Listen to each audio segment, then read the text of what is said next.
Now, I had to think about, I do want to be somewhat helpful to a case like what Umar's putting forth, because there is the thing of, why should black women be unhappy? Just period. I mean, so what is then, what do you do? What do we do? What do we as a people do?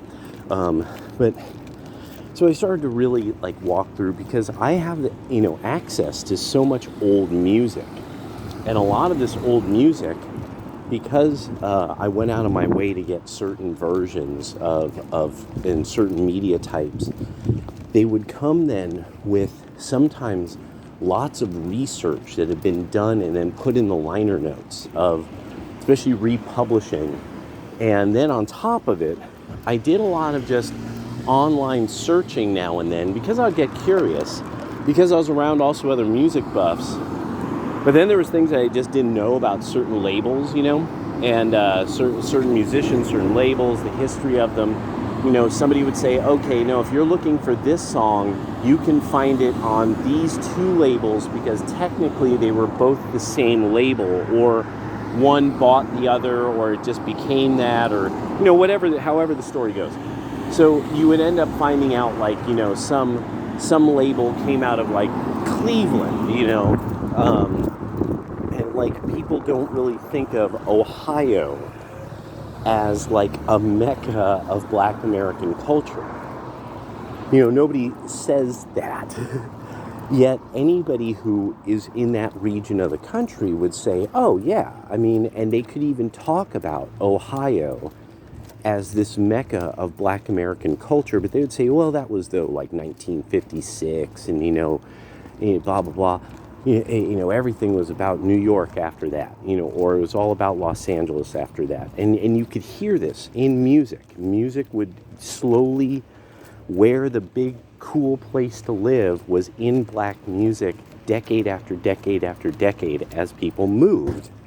And it would become like that's the place everybody's having fun. Like, so that by the 1990s, you get Atlanta, Georgia, is this smoking hot center of not crazy violence and stuff like that. It had that element, of course, but it was exploding with straight up business. This is what Kevin Samuel's talking about.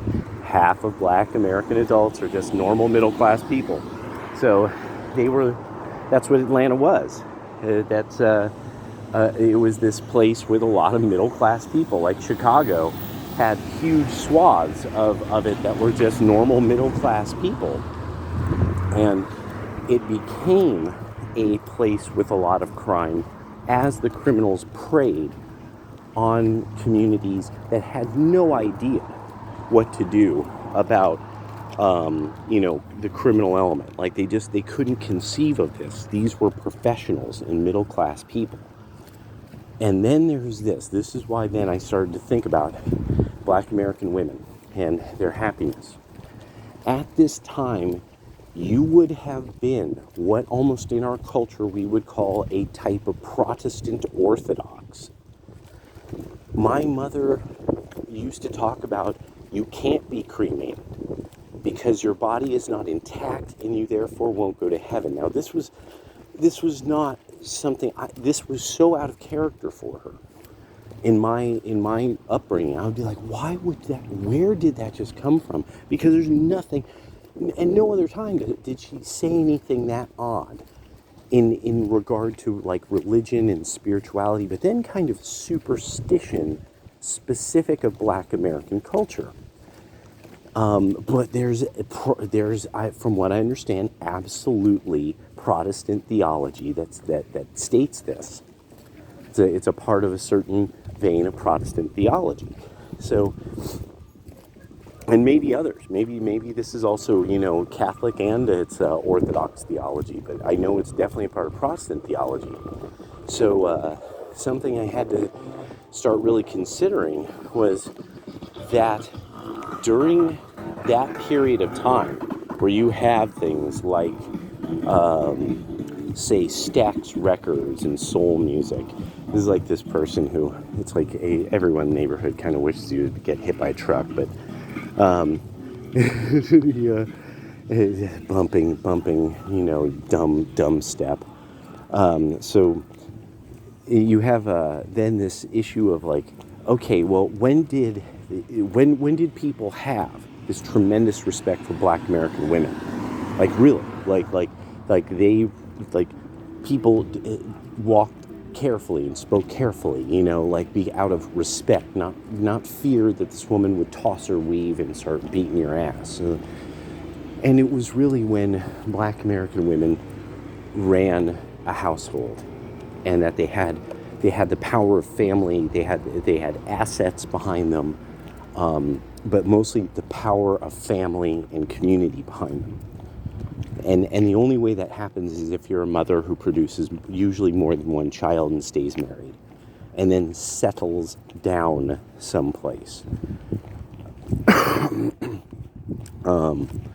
This idea of wanting to be a part of some jet-setting couple that gets you have your professional job here, your professional job there.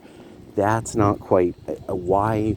This is really kind of a weird dream people have that's satisfying, and that's a big deal. Is there's this idea that that if you were to have kids and be professionals, the kids would be happy. And that's a myth. I could definitely tell you that. That's a fucking myth. You don't end up, the kids are not all right when you do that. And so it's just one of those things. I'm like, if you want to be happy, you're going to have to look backwards. You're going to have to look back when Black women were happy, and you just don't want to admit that.